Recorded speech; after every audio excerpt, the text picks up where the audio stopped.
What's up, guys? It is Friday, May 10th. We're going to go over a few games here. There's some suspicious lines. Definitely some stuff that looks off to me.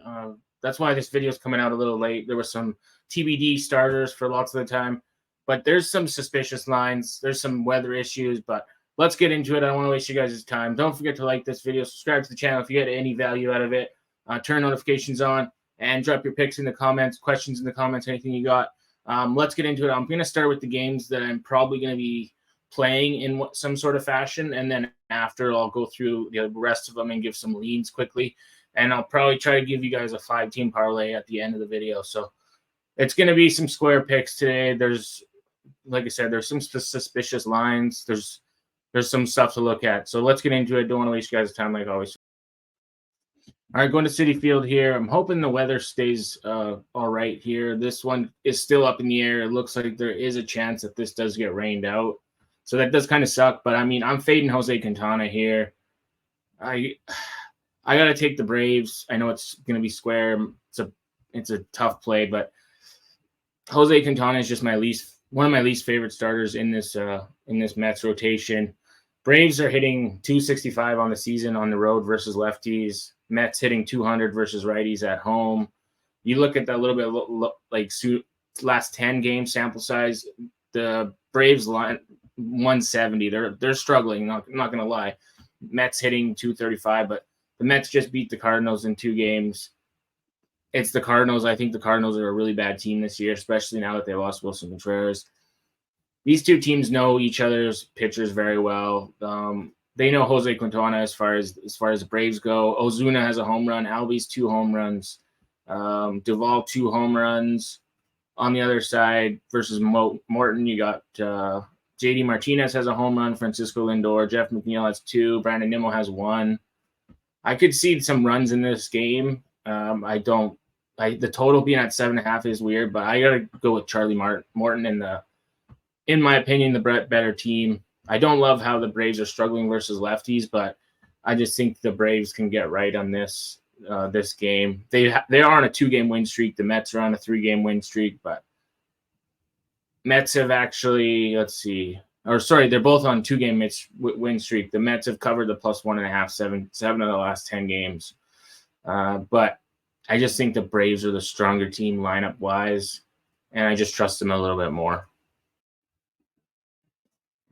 All right, going super square again. I got this Marlins team I cannot get behind. Phillies have won 6 of the last 10 meetings. Usually when they win by multiple runs. Ranger Suarez has been pretty much stellar this whole season.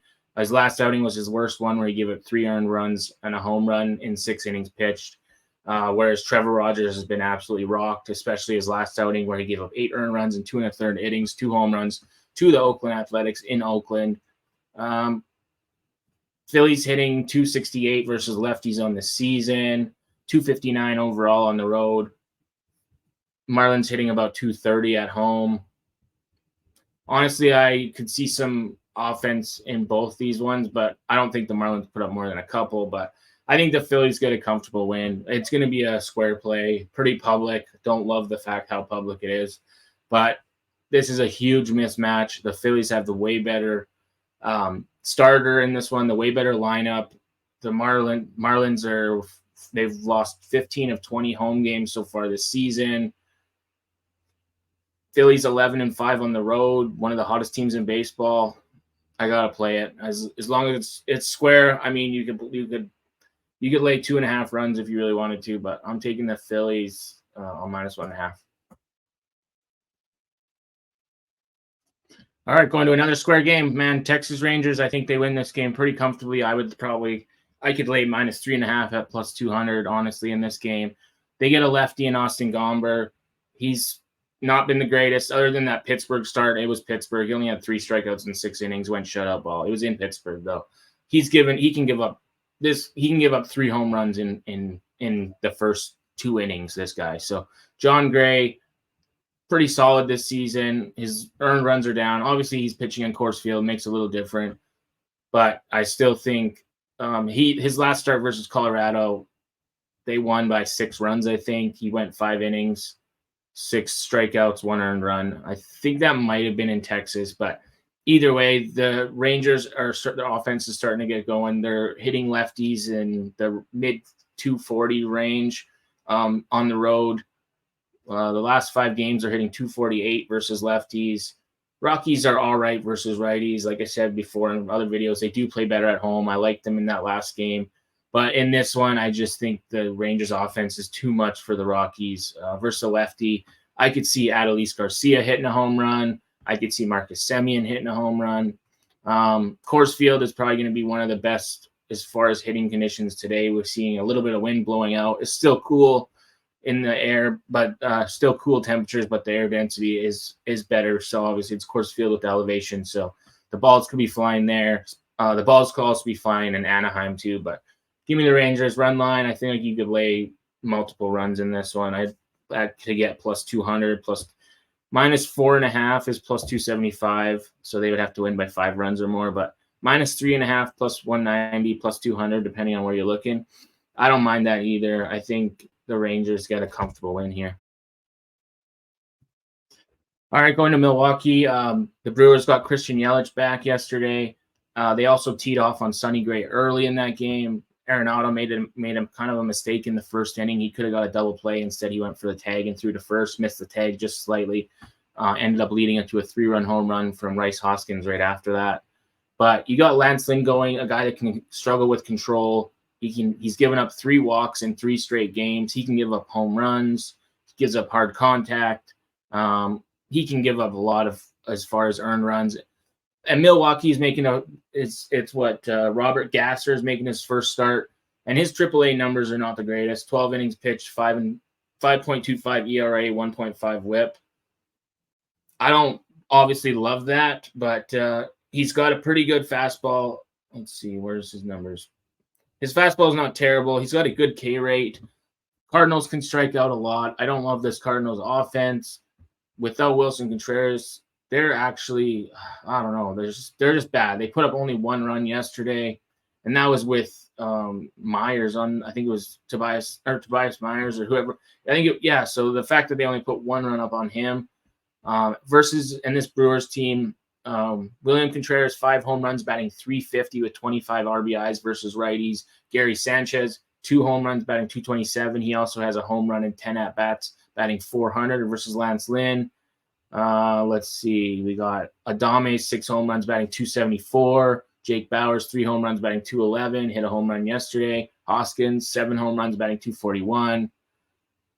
Pretty much everybody's got good numbers. Yelich, 3 home runs, batting .282. Perkins, 4 home runs, batting .274. Churio, Terang, Ortiz all have good numbers. So I just cannot get behind I got to go with the Brewers here, and this one has slight favorites. I know it's kind of scary backing a pitcher making his season debut, but I just trust this Brewers offense more. I think they can get to Lance Lynn enough. I do kind of lean to the over in this game. My only concern is the Cardinals offense. So I'm just going to go with the Brewers. I think they get another win again. They've won, I think, 9 of the last 10 meetings between these two teams, including 6 in a row, going back to last season. They've played. This will be the 5th game this season. Brewers have swept the season's 4 wins straight versus the Cardinals this season. And let's see, 1, 2, 3 of those 4 have come by 2+ runs. So I wouldn't be surprised to see another couple run victory from the Brewers. I'm hoping that this Robert Gasser is fairly solid. I do think Cardinals do have a pretty solid bullpen, but I'm thinking they can get to Lance Lynn. There's a lot of power hitters on this Brewers team, so give me the Brewers. All right, so this line does kind of confuse me with the Royals. You got Griffin Canning going for the Angels versus Alec Marsh. Alec Marsh has actually been serviceable. He's making, I think, his 6th or 7th start of the season. He's pitched, let's see, what is it? Give me the exact number. 26.2 innings, 2.7 ERA, 1.01 WHIP, whereas Griffin Canning, 35 innings pitched, 6.69 ERA, 1.43 WHIP. Canning's fastball velocity are down. Both these pitchers do kind of struggle when it comes to getting strikeouts. Canning sometimes can get 5 to 6 at the most, usually if in 6 innings. But we also know Canning can give up multiple home runs, give up lots of hard contact, can also struggle. He can walk 5 batters in three innings. Like, he can give up lots of walks. Alec Marsh hasn't been terrible. This Kansas City's team is their offense pretty lethal. I do have concerns, obviously, with both bullpens. Royals hitting 243 over the last 5 games versus righties. Angels hitting 227. This line does confuse me. It's like minus 115 for the Royals. So with Canning, going against Canning does kind of confuse me a little bit. Minus 120 area. I mean, the Royals are a 50-50 team on the road so far, but the Angels have lost 12 of 16 home games. So I don't know. This one's weird. The Angels are a very not profitable team. So you're down big if you're betting on the Angels consistently. I got to go with the Royals here. As far as like player props, Salvador Perez, 7 home runs versus right-handed pitching. I think he might have been out of the lineup for the most of the game if he didn't sit completely yesterday. So he has a home run versus Canning in, I think, 9 or 10 at-bats. Bobby Witt, 4 home runs, batting .346 versus righties. MJ Melendez, 4 home runs. MJ Melendez has a home run versus Griffin Canning as well. So does Hunter Renfroe. Renfroe's batting average has been pretty bad this season, but he does have 2 home runs versus righties. Nelson Velasquez, couple home runs. Miguel Garcia, Vinny Pasquantino hit a home run yesterday. He's got 4. On the Angels side, I don't mind Logan O'Hoppe or Joe Adell. Other than that, not really a lot of guys that I would look at versus righties, but they don't have any history versus Alec Marsh. So this will be the first time they're seeing Alec Marsh. So wouldn't surprise me if they get off to a little bit slower start, but give me the Royals in this one. It seems kind of suspicious, but I got to take the Royals. I mean, can't get behind the Angels with Canning. He's very inconsistent, and I do not trust this Angels lineup right now or their bullpen. I don't know. This is a weird line, but I got to take the Royals here. All right, these teams are meeting for the 3rd time now this season. They met to start the season off in that Seoul in Korea. I think the Padres won one game. They split. The Dodgers won the first game. Padres won the second. Then they met in about a month ago in Dodger Stadium. The Padres took 2 of 3 there. Yamamoto went against Michael King, and Yamamoto kind of got roughed up in that one. The Padres ended up getting the win late, I think, in that game. This one, though, is a tough one because Glasnow, he's way better, in my opinion, than Michael King. He's been in great form. He's got 29 strikeouts in his last 22 innings. He's given up only 3 earned runs, no home runs over those last 3 games. And that was to the Braves, the Blue Jays, and the Mets. So it's not like they were terrible teams either. Then you got Michael King. He gave up 3 home runs to the Phillies. He shut out the Diamondbacks over 6 innings, but only had 3 strikeouts. And then he gave up 4 runs to the Rockies in Colorado. I don't think that was in a home run. This team knows him really well. Shohei Ohtani has 3 home runs, batting like 400 versus him. I can give you the exact numbers. Just let me pull it up. He's got, versus Michael King, Shohei Ohtani, 3 home runs, batting 444. Versus Michael King. Teoscar Hernandez, home run, batting 313. Max Muncy, a home run, batting 400. Mookie Betts, 2 home runs and 5 at-bats. All these guys, I could see a lot here from the Dodgers. It wouldn't surprise me. It should be somewhat decent as far as Petco, as far as hitting conditions. Low 60-degree temperatures, a little bit of humidity in the air, which help the ball travel. The wind is kind of it's kind of in a little bit, but I still think the Dodgers can bounce back after having a rough start to the season. A little bit of revenge here. I mean, there is value on the Padres. I just don't love Michael King. And the Dodgers bullpen has actually been pretty solid. I can give you an exact number, but let's see.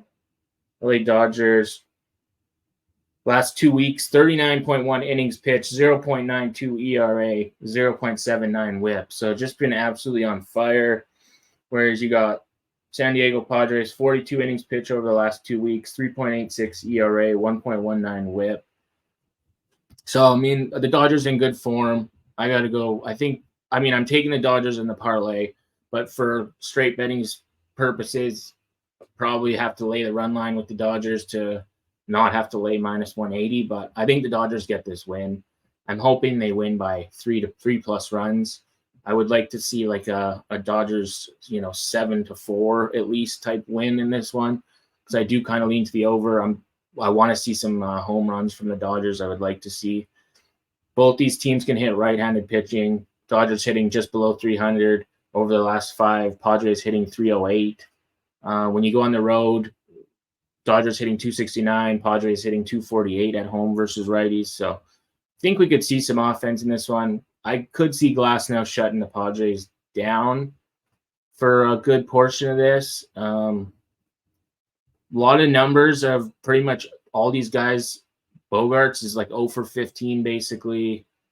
A lot of these guys is just minimal at bats, but pretty much nobody's hit him before. So I like the chances with the Dodgers bullpen. I like their lineup. I'm going to go Dodgers here. I know I'm taking all the square plays today, but it is what it is. Let's see. Let's go straight to the parlay, because this is kind of what I'm looking at for the parlay. Braves, Phillies, Rangers, Royals, Dodgers, and you could add the Brewers in there. I know the Brewers and the Royals are probably the scariest out of the 4 or out of the 6. Just because those lines are a little weird, and the Brewers are getting a starting pitcher that's never started in the majors before, making his debut. And that Royals line is just weird to me. So I think the Royals could be minus 150 favorites in this game, honestly. So that one is kind of weird. Definitely will like to see the lineups before a lot of these games start 8 Eastern, or 2 of them start at 7:10 Eastern. But yeah, almost plus 2,000. You're getting 20-1 almost on your money. Depending on your book, you might get a little bit better than 20-1. This is worth a shot, in my opinion, as a long shot. I think we could see some favorites. Obviously, it's a very, very long shot parlay, but I've hit a lot of these this season already, so wouldn't surprise me if this hits. You could water it down and just take the Phillies, the Rangers, and the Dodgers, and then maybe the Royals. Take a 4-teamer, take the Braves and the Brewers out if you're worried about those games, or you could take the Royals and the Brewers out. If you took the Royals and the Brewers out, it gets you to like plus 1,000. So even that's not bad for a 4-team parlay. Oh, sorry, I missed one. The line just moved to. You get plus 600 on a 4-team parlay for those 4 favorites. But I'm going long shot here. As far as here, I'll just go this Mariners A's game. Brian Wu making his first start of the season. Paul Blackburn has struggled on the road. I would go with the Mariners here. This Reds-Giants game, the Reds are offense struggling. The Giants just came back from a tough road trip. I would lean to the Giants. Don't love it. Could see this being a lower scoring game. Logan Webb can get induced ground balls. The Reds struggling offensively. Don't love it, but I lean to the Giants if I was going to take this one. This Guardians-White Sox, it's a pick-em game, basically. You got Carlos Carrasco, one of my least favorite Guardians pitchers, going against Garrett Crochet. Basically a pick-em game. The White Sox got the win yesterday. I still don't trust this White Sox bullpen a lot. It's another tough game. I don't love Carlos Carrasco. Maybe White Sox first 5. Definitely a game I'm not playing. I don't love the lines either way. I could see the Guardians still getting the win late, and I don't love it. This Red Sox Nationals game, honestly, it seems like you're being baited into taking the Nationals. Nationals plus 175 with Patrick Corbin. Everybody fades Patrick Corbin. The books know that. But minus 210 with the Red Sox, a team that struggles at home, that doesn't hit lefties that great.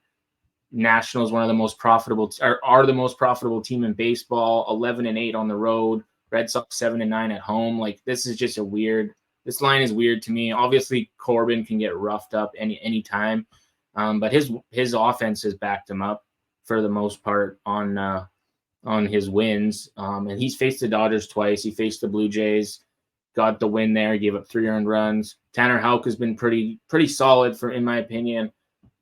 I don't know. This is a tough one. Like, I was leaning to the Nationals, but I feel like it's super public, so I'm staying away from it. I don't know. We'll see as the day goes on, but it's hard to pass up 175 with the Nationals. But I could also see the Red Sox winning this game by 5 runs. So this one's another tough one. The line just seems really weird.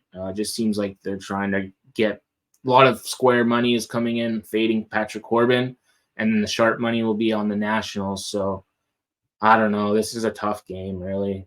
It's hard. It seems like, oh, it's Red Sox with Tanner Houck at home, easy layup, fade Patrick Corbin, but I don't know. It just seems like I'm being baited into that. Also, yeah, a game I just gonna have to probably stay away from. This Twins Blue Jays game kind of seems like a 50-50 a game again. You're getting the Twins as an underdog, Joe Ryan versus Kikuchi. The Twins mash left-handed pitching. Blue Jays bullpen has been pretty bad. The Blue Jays lineup has been pretty bad. Like I don't know. Their Blue Jays are below 50-50, or no, they're like a 50-50 home team, 8-7 at home. Twins 11-7 on the road. Blue Jays are below 50-50 on the season. Twins have won 6 of the last 10 meetings. Joe Ryan, not terrible. He's given up 3 earned runs pretty much in all his starts.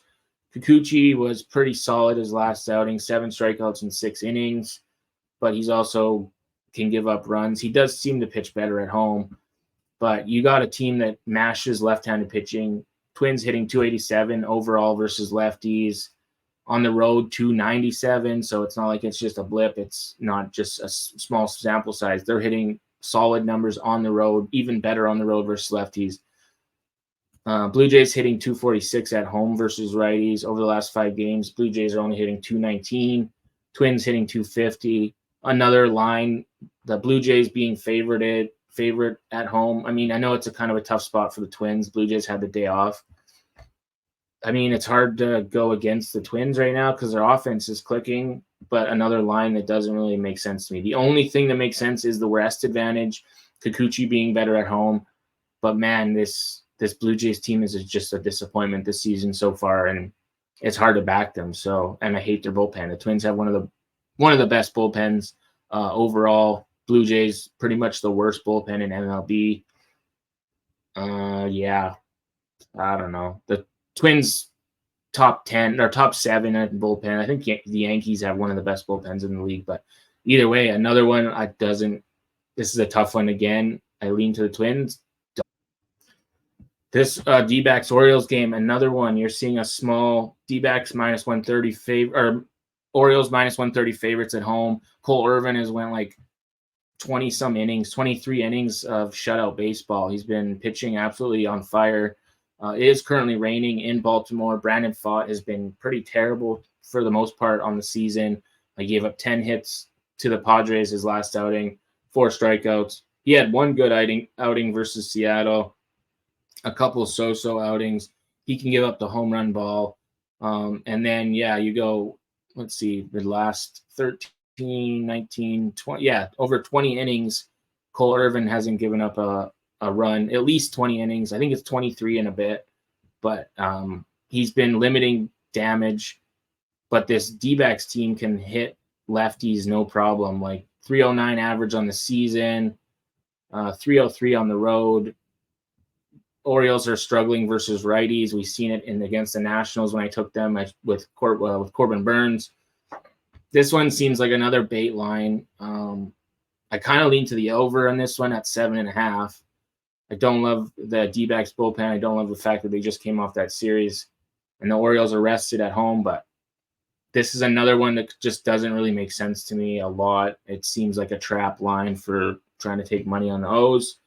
I could see the O's winning this game pretty easily, but another one that just I've kind of got to stay away from at the moment. It could potentially be a rain delay in this one or maybe even get rained out. I know it is raining in Baltimore right now, but we'll see as the day goes on. All right, this Yankees-Rays game, Taj Bradley making his first start of the season. He was absolutely stellar in AAA to start the season. I think he pitched 11 innings. Let's see, where's his, come on, load. 11 innings, 0.82 ERA, 0.45 whip. Clark Schmidt has pitched 36 innings, 3.50 ERA, 1.31 whip. This is another tough one because you got the Yankees who are actually doing well offensively. The Rays had a day off. Rays are 13-10 at home. Yankees are 12-8 on the road. Yankees have been in the better form lately, but the Rays have won 6 of the last 10 meetings between these two teams. Schmidt has given up home runs in 4 straight starts. Taj Bradley making his first start this season. I don't know how deep he's going to go into this game. He's been known to give up multiple home runs in games too. So this one is kind of tough for me too. Like, it's hard if you want to take a home dog, but it's hard to go against the Yankees right now. Yesterday, they probably could have won that game, but they ended up losing by 1 run. That was just getting outclassed in the pitchers there, and then their offense just kind of struggled when they had a couple chances. Like I said, this is another tough game. I was liking the Yankees, but I don't know, man. It's a tough one for me. I don't know what to expect from Taj Bradley. Another one I was kind of leaning to the over at 8. And both these teams, the Yankees have some of the best hitters versus right-handed pitching. You got Stanton with 8 home runs versus righties. Rizzo 6 home runs batting 294. Volpe 4 home runs batting 262. Judge starting to come on, 7 home runs batting 252. Soto 7 home runs batting 340. Verdugo 4 home runs batting 284. On the other side, the Rays, you got Isaac Paredes 8 home runs batting 306. Arozarena with 5 home runs batting only 149. And then that's kind of it. You got Palacios 3 home runs batting 291. Jose Siri 2 home runs batting 194. So Isaac Paredes, I don't mind Isaac Paredes for a home run. On the Yankees side, it's kind of hard to go against Soto and Judge right now. Stanton, pretty much any of those guys I could see hitting one out, but this is a tough one. I kind of just lean to the over. The Yankees, like I said, have the best bullpen in the league right now. I think obviously having a 4-game series versus the Astros makes it tough for them, which is kind of why I was leaning to the Rays. Yankees had to play yesterday and travel. Rays at home had the rest. This is just another tough game. The Rays at plus 105 is just not, I don't love it enough. So another one I was staying away. This Cubs-Pirates one, it seems like you're being baited into taking the Cubs. The Pirates are just not a good team, and they're the favorite in this one. They're minus 135. Jared Jones going against Javier Assad. Pirates are 8-10 at home. Cubs have struggled on the road. They're 9-10 on the road, but they're still a profitable team. They've won 7 of the last 10 meetings. I think they've won like 6 of the last 7 in Pittsburgh. Javier Assad pretty much limiting to one earned run or less. Hasn't given up a home run in 4 straight starts. Pittsburgh hasn't been hitting home runs. Jones gave up 2 home runs to the Giants his second last outing. And then his last outing, he struck out 10 Rockies at home in 7 innings. So the Cubs can strike out a lot. Both teams hitting around like the 200 average versus righties. Cubs have not a good bullpen in my opinion, but you're getting the Cubs at plus 115 versus a Pirates team that's not really done much. So it seems like a bait line to me to take the Cubs. So this is another one. I'm just like, something seems off here. I don't love it. It's got a low total. It seems weird. 2 teams that could strike out a lot, struggling versus righties. One team that's struggling in general. The other team that's pretty stacked this year. The Cubs, I think, have won, 22 games this season. Pirates are 17-21 overall. Like this line just doesn't make sense to me. So it was another game that I was like, it can go either way. It's just really hard to. All right, in the final game, I couldn't get a really good read on was the Astros Tigers. Casey Mize and Framber Valdez. Tigers can hit lefties pretty well. Astros just lost 3 of 4 in Yankee Stadium. The line's moving for the Astros now, but the Astros have won 7 of the last 10 meetings between these two, but the Astros have still only won 6 of 18 road games. You're down huge money if you've been betting this Astros team. Framber Valdez, his last start versus the Mariners was his worst one, I think, of the season. He gave up 2 home runs, 5 earned runs. He's given up 2 home runs twice in his last 6. Oh, no, sorry. He gave up 2 home runs his last start. It was his worst start of the season, 5 earned runs in 5 1/3 innings. And that was at home. Casey Mize has been pretty serviceable. His last start was kind of his worst start too. 5 earned runs to the Yankees though, one home run. This is another one where it was like the Astros, when they opened, it was like minus 130 or so. It's moved throughout the day, taking a lot of public money. Obviously, it's a very public team, so you're always going to lose money with this Astros team for the most part, unless they're winning pretty consistently. The Astros are hitting 206 versus right-handed pitching. Tigers hitting 259 versus lefties over the last 5 games. Tigers at home hitting 302 versus lefties. Astros hitting 236 versus righties. I was leaning to the Tigers in this one, honestly. It was just one of those ones that I'm like, man, I don't love this line. It seems kind of weird. Obviously, the Astros are public teams, so you're getting, value on the Tigers. And they can hit lefties. Tigers bullpen 4.66 ERA over the last 2 weeks. Astros bullpen 3.46 ERA over the last 2 weeks. Overall this season, the Tigers are number 4 as far as their bullpen goes. The Astros are in like top 10, top 7, 2, 4, 6, 7. They're 8th worst as far as overall ERA. They've given up 17 home runs in their bullpen, the 1.41 whip overall. So I don't know. This Astros bullpen hasn't been the greatest. Framber Valdez can definitely get hit. I was leaning to the Rangers, but I just couldn't pull the trigger on it at this time. I don't know. Another tough game. There's some tough games, some tough lines, in my opinion, in this one, and some bait lines. So that's why I kind of went to some square plays. But we'll just recap. All right, this was the long shot parlay of the day. We were going Braves money line, Phillies money line, Rangers money line, Royals money line, Dodgers money line, Brewers money line, plus 1953. Super square, I know. You could also go get a little dangerous with this and lay run lines with these, but obviously you're increasing your risk even more. If you went Braves minus 1.5, Phillies minus 1.5, Tigers or Rangers minus 1.5, and Dodgers minus 1.5, all 4 of those you get like plus 1275. It is a lot more risk.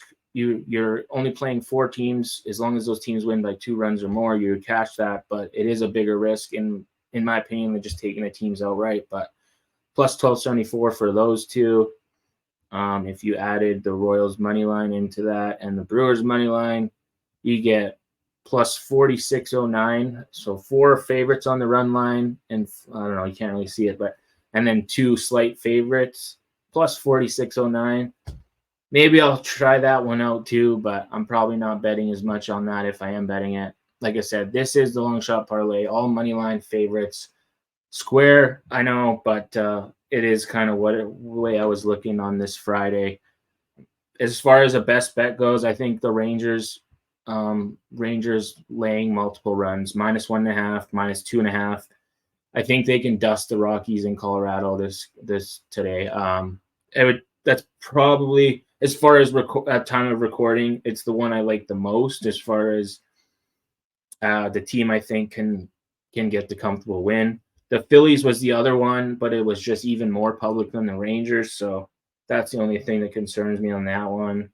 But I do think the Phillies make a pretty comfortable win there.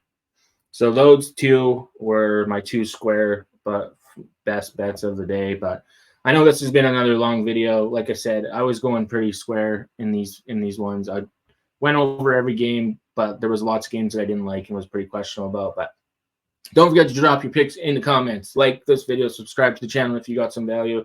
Turn your notifications on. Drop those picks in the comments. I'll see you guys in the next video. Thanks a lot as always. Enjoy your evening. Good luck. Peace.